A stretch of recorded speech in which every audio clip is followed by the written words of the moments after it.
नमस्कार। जौनपुर से खास समाचार इंडिया न्यूज़ प्लस से सुनील मिश्रा की रिपोर्ट। इस समय जौनपुर के बदलापुर से एक खबर सामने देखने को आ रही है। आइए विस्तार से जानते हैं। बदलापुर विधानसभा के विधायक रमेश चंद्र मिश्रा की यूएसए से वतन वापसी के बाद मीडिया के सामने रखी गई बात बताई कई चौंकाने वाली तथ्य। बताते चलें कि जिले के बदलापुर विधानसभा के विधायक रमेश चंद्र मिश्रा का 10 दिवसीय अमेरिका पर भ्रमण रहा। भ्रमण के पश्चात वतन वापसी करने के उपरांत विधायक रमेश चंद्र मिश्रा द्वारा बदलापुर के श्री कमलम पे प्रेस का आयोजन किया गया, जिसके माध्यम से विधायक रमेश चंद्र मिश्रा ने भारतवंशियों के कई उपलब्धियों के बारे में तुलना करके बताया, जो आपके सामने प्रस्तुत है। आइए देखते हैं विधायक ने क्या कहा और क्या बताया। एक नज़र सुनते हैं विधायक। हमारे सभी पत्रकार साथी जो हमारे बुलावे पर आए हैं, उनका यहाँ पर स्वागत और अभिनंदन है। आप सबका मैं आभारी हूँ कि आप सब लोग जो है एक बुलावे पर पहली बार श्री कमलम पर आप लोग पधारे हैं। इसलिए मैं बदलापुर का विधायक रमेश चंद्र मिश्रा आप सबका स्वागत करता हूँ। सबसे बड़ी बात, आज मैंने प्रेस कॉन्फ्रेंस जो बुलाई है उसके पीछे जो मेरा उद्देश्य है, एक तो अपनी अगली जो कार्य योजना है उसकी जानकारी देने के लिए, और उसके साथ साथ मैंने जो अभी यात्रा किया है उस यात्रा के संबंध में आपको जानकारी देने के लिए मैंने आप सबको बुलाया है। क्योंकि आप सब जानते हैं अभी पिछली वर्ष हमें बहरीन जाने का अवसर प्राप्त हुआ, जिसमें मैं चीफ गेस्ट के रूप में गल्फ कंट्री बहरीन में मैं गया था। वहाँ उत्तर प्रदेश दिवस मनाया गया था और उसमें मुझे मुख्य अतिथि बनाया गया था, और उस कार्यक्रम में उत्तर प्रदेश की तरफ से मैं गया था और बहुत बड़ा कार्यक्रम, हजारों उत्तर भारतीय उस कार्यक्रम में सम्मिलित थे और बहरीन में पहला वो कार्यक्रम था। और मैंने वहाँ पर देखा कि उस कार्यक्रम में हजारों उत्तर भारतीयों के साथ साथ वहाँ पर हमारे हिंदुस्तान के जो राजदूत थे वो भी उस कार्यक्रम में शरीक थे, और राजदूत के साथ साथ वहाँ के लोकल बहरीनी लोग बहुत भारी संख्या में वहाँ पर उपस्थित थे। और सब लोगों ने वहाँ पर हमारे भारत की बहुत प्रशंसा किया और हमारे इस देश के यशस्वी प्रधानमंत्री नरेंद्र मोदी की भूरी प्रशंसा की। हमने जानना चाहा लोगों से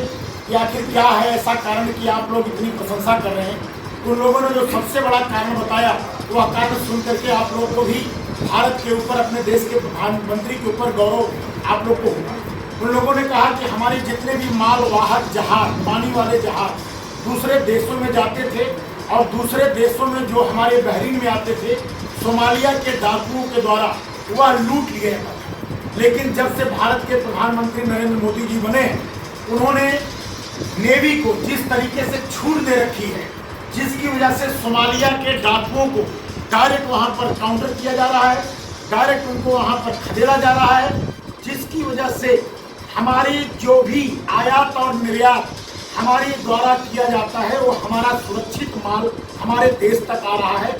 इसलिए हम लोग मोदी जी को धन्यवाद देते हैं, वहाँ की फौज को, वहाँ के नेवी को हम लोग धन्यवाद देते हैं। और मैंने उस सुन करके मेरा भी सीना 56 इंची हो गया और मुझे गर्वान्वित महसूस हुआ कि मैं उत्तर प्रदेश का बदलापुर से विधायक हूँ और जिस दल से विधायक हूँ उसका नेतृत्व करता हमारे इस देश के यशस्वी प्रधानमंत्री मोदी जी हैं, और मुझे इस बात को सुनकर के बड़ी प्रशंसा हुई। और उसके बाद NLC भारत जो एक संस्था है, राहुल कराड़ जी इसके जो है हेड हैं, इन्होंने NLC भारत के माध्यम से अभी मुंबई में एक बैठक कराई थी पूरे देश के जनप्रतिनिधियों की, जिसमें MLC और MLA लोगों की भागीदारी हुई थी। पूरे भारत के MLA और MLC उसमें शामिल हुए थे और मुझे भी उस कार्यक्रम में जाने का गौरव प्राप्त हुआ था।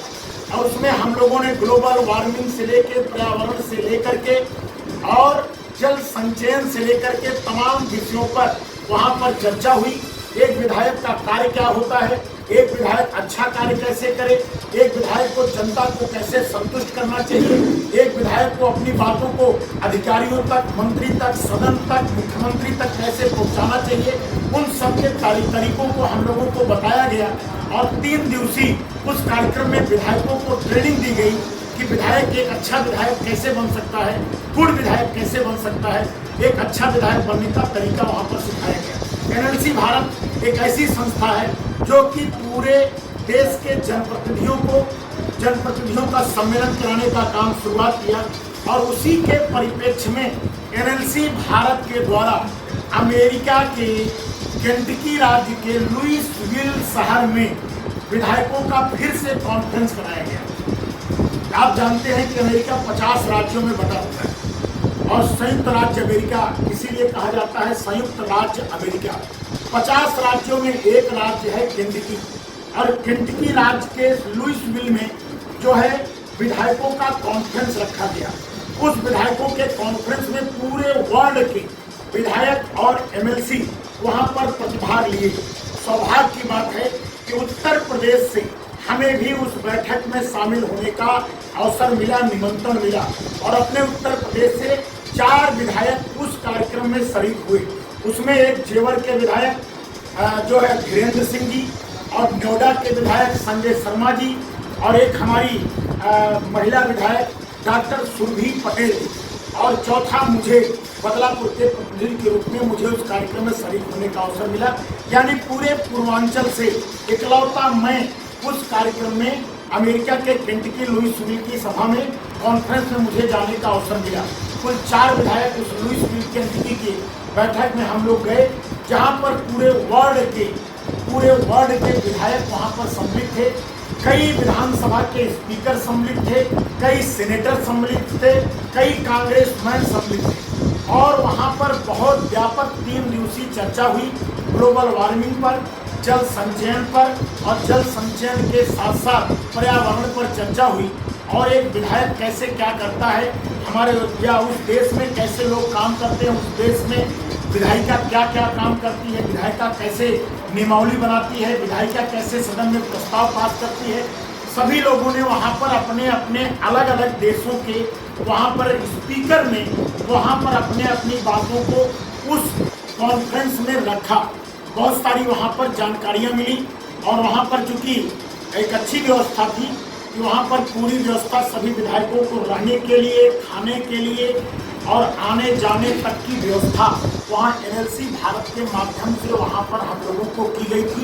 यहाँ तक वीज़ा की व्यवस्था, क्योंकि अमेरिका की वीज़ा नहीं मिलती है, वहाँ के अमेरिका के स्पीकर के द्वारा स्पेशल यहाँ के एम्बेसी को बोल करके हम लोगों का 1 हफ्ते के अंदर वीज़ा भी लगवाया गया और उस कॉन्फ्रेंस में एक बाकायदे यंत्र दिया गया। अगर कोई भाषा नहीं वहाँ की समझ रहा है उसको हिंदी में जिस देश का वो नागरिक हो उस भाषा में, चाइनीज हो चाइनीज में, वेस्ट इंडीज का हो वेस्ट इंडीज में, उस भाषा में पूरे कॉन्फ्रेंस की जानकारी ले सकता है। उस पूरे कॉन्फ्रेंस में बहुत सारी जानकारियाँ मिली। अन्य अन्य देशों की विधायिका कैसे काम करती है इसके बारे में जानकारियाँ मिली और उस कॉन्फ्रेंस के समापन के बाद हमको बहुत सारे अपने प्रवासी भारतीय उत्तर प्रदेश के लोगों ने हमारा वहाँ पर स्वागत किया, अभिनंदन किया और सभी लोग हमको वहाँ से लगभग 3 घंटे के रास्ते पर एक जगह है नेशविल शहर में हमको लोग लेके गए और नेशविल में सबसे बड़ी बात है बहुत आबादी, कम से कम 30,000 अपने भारत के लोग नेशविल शहर में रहते हैं और नेशविल शहर में 30,000 भारतीयों ने, आप समझिए कि 15 अगस्त के पूर्व उन्होंने एक बहुत बड़ा आयोजन किया, परेड निकाला भारत के 15 अगस्त स्वतंत्रता दिवस के अवसर पर और उस परेड में हजारों लोग उस परेड में शामिल हुए और हमारे भारत के राजदूत रमेश जी, उनका भी नाम रमेश था, रमेश जी भी उस कार्यक्रम में सम्मिलित हुए और मुख्य अतिथि के रूप में वहाँ के मेयर सम्मिलित हुए और कई सीनेटर, कांग्रेसमैन उस कार्यक्रम में सम्मिलित हुए और मेरे भी सौभाग्य की बात है कि मुझे उस कार्यक्रम में विशिष्ट अतिथि के रूप में उस कार्यक्रम में सम्मिलित होने का अवसर मिला, जिसमें पूरे देश के विभिन्न राज्यों की संस्कृतियों का जो है वहाँ पर लोगों ने अपना अपना भारत के केरला हुआ, आंध्रा हुआ, तमिलनाडु हुआ, अपनी संस्कृति की प्रस्तुति किया। एक लंबा परेड उन लोगों ने निकाला और मुझे उस परेड में शामिल होने का अवसर प्राप्त हुआ और मैंने वहाँ पर अचंभित हो गया, क्योंकि अमेरिका जैसे बड़े राज्य में 16 घंटा की सफ़र करके मैं दिल्ली से न्यूयॉर्क गया था और मुझे लगा कि यहाँ भारतवासी कहाँ होंगे, लेकिन मैंने देखा हर गली हर कुचे में भारत का तिरंगा झंडा लहरा रहा था। हजारों की संख्या में भारत माता की जय घोष हो रहा था। मेरे मन में इतनी प्रसन्नता हुई कि आप बताओ, अमेरिका में आकर के इतने सारे भारतवंशी भारत माता की जय जयकार कर रहे हैं, भारत माता की जय बोल रहे हैं। उस दृश्य को देख करके मेरे आंखों में आंसू आ गया और मुझे प्रसन्नता हुई। वाह है मेरा भारत देश। भारत देश ऐसे ही महान नहीं है, भारत देश इसलिए महान है कि हर देश पे भारतवंशी कहीं न कहीं, भारतवंशियों का कहीं न कहीं उनका एक प्रभाव। और उसके बाद वहाँ 15 अगस्त के कार्यक्रम के समापन के बाद हम वहाँ से निकले क्या नाम है, न्यूयॉर्क के लिए।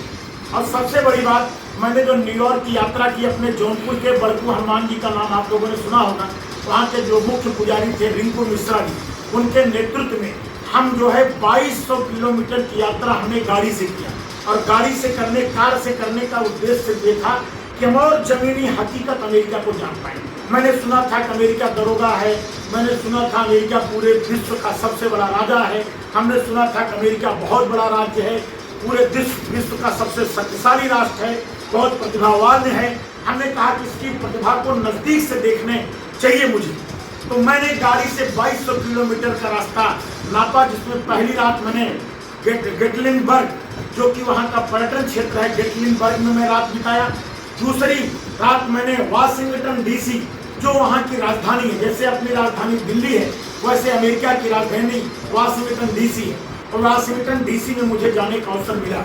और वाशिंगटन डीसी में जाने के बाद जो सेनेटर मुझे नेशविल में मिले थे, उनके माध्यम से और अपने राजदूत के माध्यम से मुझे एक वहाँ पर जो अपने राष्ट्रपति हैं, राष्ट्रपति के सेक्रेटरी हमको वहाँ पर मिले, वहाँ की सीनेटर को दिखाने के लिए, यानी वहाँ की राज्यसभा और लोकसभा, क्योंकि वहाँ जनप्रतिनिधि को कांग्रेसमैन बोला जाता है, वहाँ के एक एक चीज़ों को दिखाने के लिए वहाँ गाइड के रूप में हमको एक सेक्रेटरी मिला, जिसने पूरे राज्यसभा, पूरे लोकसभा, व्हाइट हाउस, वहाँ की सुप्रीम कोर्ट, एक एक चीज़ का उन्होंने हमें दर्शन कराया, एक चीज़ को दिखाया। और सौभाग्य की बात, मैंने पूरे दृश्य को वहाँ पर अपने फेसबुक से लाइव भी किया। शायद यह चीज़ कोई नहीं किया होगा अभी तक, कोई जनप्रतिनिधि पूरे देश का नहीं किया होगा जो मैंने वहाँ पर किया। परमिशन लेकर के मैंने पूरा लाइव किया और वहाँ की राजनीतिक परिदृश्य को मैंने समझा, क्योंकि वहाँ चुनाव चल रहा है।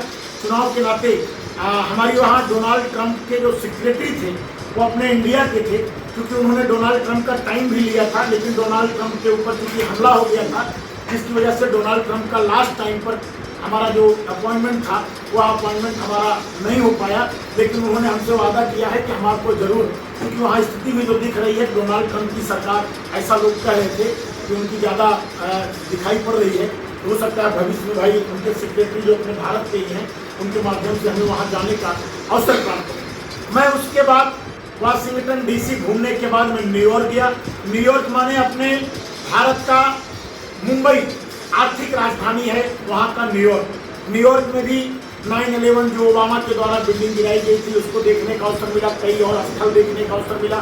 वहाँ की ट्रांसपोर्ट व्यवस्था के अलावा वहाँ पर बिजनेस व्यवस्था, वहाँ की साफ सफाई, वहाँ के मेयर के द्वारा, जैसे अपने यहाँ नगर पालिका होता है, वहाँ के द्वारा कैसे काम किया जाता है, उसके बारे में बहुत सारी जानकारी प्राप्त की। फिर मैं उसके बाद न्यू जर्सी गया और न्यू जर्सी का दृश्य तो अद्भुत था, मैं रह नहीं पाया, वहाँ भी मैंने लाइव किया। एक न्यू जर्सी में एक मोहल्ला था, उस मोहल्ले में जितनी दुकान थी, श्री गणेश, शिव शंकर, राजेश्वरी, राजेश अलंकार, यानी कि सब भारत के नाम पर वहाँ सारी दुकान थी और सारे दुकान भारतवंशियों की थी। हर दुकान पे भारत का तिरंगा लहरा रहा था, हर घर पे भारत का तिरंगा लहरा रहा था। लग ही नहीं रहा था कि मैं अमेरिका में आया हूँ, हमें ऐसा प्रतीत हो रहा था कि मैं अपने भारत देश में भ्रमण कर रहा हूँ। ऐसी स्थिति वहाँ पर थी न्यू जर्सी में।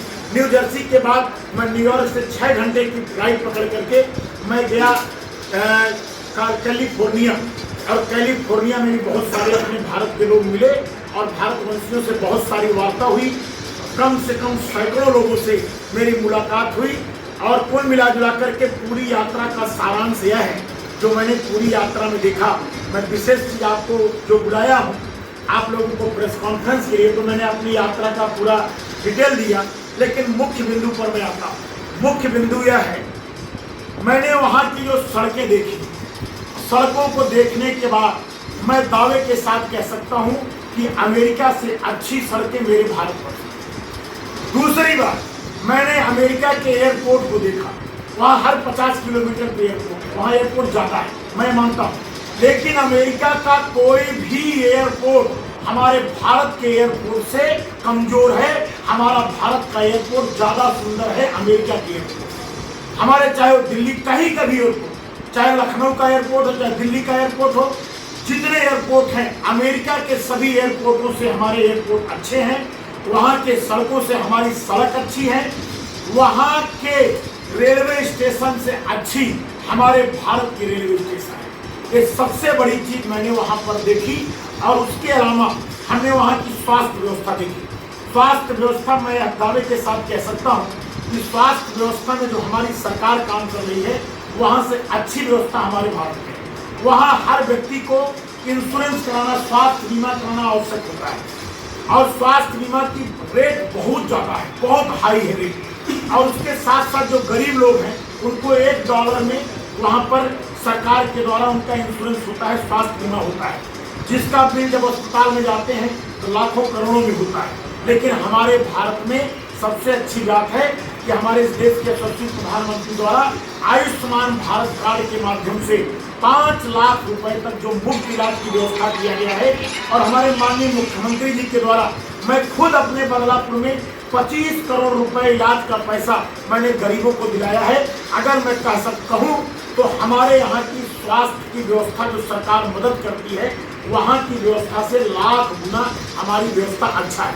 अब आइए, वहाँ पर हमारे यहाँ फ्री में राशन बनता है। वहाँ गरीबों को आप विश्वास नहीं करेंगे, वहाँ जो बेरोजगार है, जो गरीब है, वहाँ पर एक जो है उनको कार्ड दिया जाता है। उस कार्ड को क्रेडिट कार्ड दिया जाता है।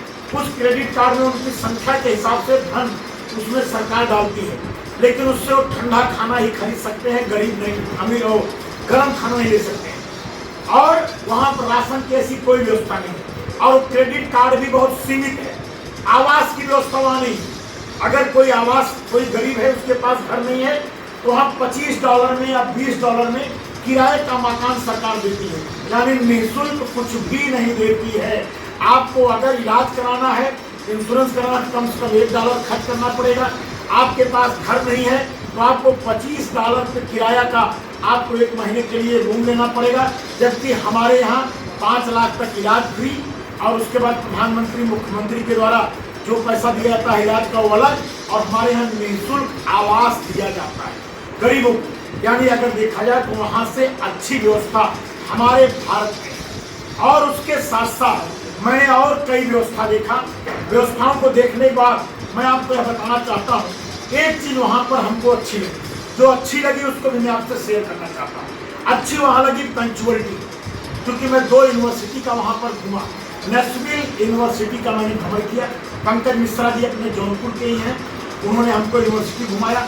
राजेश अग्रवाल जी जो वहाँ प्रोफेसर हैं नेशनल यूनिवर्सिटी में, उन्होंने हमको यूनिवर्सिटी को पूरा एक चीज़ दिखाया। हमने वहाँ पर जो देखा और जो समझा, हमें एक चीज़ ये लगा, वहाँ लोग अनुशासन में काम करते हैं, टाइम के पंक्चुअल। कोई भी सरकारी कर्मचारी ऐसा नहीं है, वहाँ पे अपने जिम्मेदारी को लोग अपनी जिम्मेदारी समझते हैं, और 10 मिनट पहले वो ऑफिस में पहुँच जाते हैं, 10 मिनट पहले। बल्कि वहाँ पर प्रोफेसर साहब ने टीका टिप्पणी भी किया कि आपके शायद उत्तर प्रदेश में जो है बायोमेट्रिक की व्यवस्था की गई शिक्षकों का, जिस पर शिक्षक लोग आंदोलित हो गए और शिक्षक लोग आंदोलन कर दिए। जबकि हमारे यहाँ कहीं बायोमेट्रिक नहीं लगी है, उसके बाद भी हमारे यहाँ सारे लोग 10 मिनट टाइम के पहले पहुँच जाते हैं। और जहाँ बायोमेट्रिक है वहाँ पर किसी प्रकार का कोई विरोध भी नहीं है। वहाँ पर एक चीज़ मैंने देखा, अनुशासन, और दूसरी चीज़ ट्रैफिक नियमों का वहाँ अक्षरशः लोग पालन करते हैं। कोई अपनी लेन बदल नहीं सकता है, कोई गाड़ी वहाँ पर हार्न नहीं बजाती है, कोई किसी एक दूसरे से आगे पीछे नहीं करता है। यानी कुल मिला के अनुशासन वहाँ का सबसे मुझे अच्छा लगा। और दूसरा वहाँ स्वच्छता है। और सुनिए, ताजुब लगेगा, यहाँ पे तो सारा काम स्वच्छता का सरकार करती है, हमारी देश की और प्रदेश सरकार करती है। आप ताजुब करेंगे, वहाँ की स्वच्छता की जिम्मेदारी वहाँ के नागरिकों की है। जिसका घर है, अगर उसके आगे पीछे दाहिने बाएं या उसके घर का कलर डिस्कलर रहेगा या किसी प्रकार की कोई गंदगी मिलेगी, उस घर के ऊपर तुरंत फाइन लग जाएगा, उसके ऊपर तुरंत फाइन लग जाएगा। तुरंत टैक्स लग जाएगा। यानी वहाँ पर टैक्स और फाइन के डर के मारे लोग वहाँ पर जो है अपने घर के अगल बगल घास फूस एंटिंग पेंटिंग सब सफाई रखते हैं, स्वच्छता रखते हैं। और गाड़ी कोई ओवरलाइट इसलिए नहीं करता, तुरंत पुलिस वाले आएंगे पकड़ेंगे। मिनिमम वहाँ पर जो चार्ज करते हैं पुलिस वाले इंडियन करेंसी में 10,000 रुपये मिनिमम फाइन होता है। और 10,000 रुपये से लाखों रुपए तक वहाँ पर लेन तोड़ने पर वहाँ की पुलिस फाइन करती है, जिसके डर के मारे न वहाँ कोई लेन तोड़ता है, न सरकार के नियमों का कोई अवहेलना करता है, न वहीं पर कोई गंदगी करता है। मैंने जो वहाँ पर इस चीज़ को देखा, एक चीज़ हमें वहाँ पर बहुत अच्छी लगी, वहाँ नियम कानून का लोग पालन करते हैं। और अगर मैं भारत और अमेरिका से तुलना करूँ तो अमेरिका से किसी भी मामले में हमारा भारत कमजोर नहीं। वहाँ की फौज से हमारी फौज अच्छी, वहाँ की सड़कों, वहाँ की व्यवस्थाओं, वहाँ की स्वास्थ्य, हर व्यवस्था को अगर मैं देखूँ, पर्यटक स्थल, हर चीज में हमारा भारत अमेरिका से कई गुना अच्छा है। हाँ, हर कितना है, अमेरिका में यह चीज 50 वर्षों से है। हमारे भारत में मोदी जी की सरकार और भाजपा की सरकार बनने के बाद से, इसके पहले जो कांग्रेस की सरकार थी उन्होंने भारत को सबसे निचले पायदान पर रखा था। लेकिन आज भारत अमेरिका और ब्रिटेन देखने के बाद मैं गर्व से कह सकता हूं कि अमेरिका के बराबर हमारा भारत है। सिर्फ हम लोग अनुशासित हो जाएं, हम लोग पंक्चुअल हो जाएं, तो मैं दावे के साथ कह सकता हूं कि हमारा भारत अमेरिका से आगे निकल जाएगा और पूरे विश्व पर हमारे भारत का राज मोदी जी के नेतृत्व होगा। इसमें कोई दो राय नहीं। हमारी सरकार जिस तरीके से काम कर रही है, एक एक जनता अगर सहयोग करे, हमारी प्रदेश सरकार का, हमारी केंद्र सरकार का, तो मैं दावे के साथ कह सकता हूं कि भारत विश्व गुरु बनने से कोई रोक नहीं सकता है, क्योंकि भारत आज अमेरिका को टक्कर दे रहा है और कई मामले में भारत अमेरिका को मात दे रहा है। इस तरीके की स्थिति मैंने अमेरिका का जो किया वो मैं आपको जो है आपके समक्ष रखा। कुछ जानकारियां मैं आपको अपने विधानसभा की देना चाहता हूँ।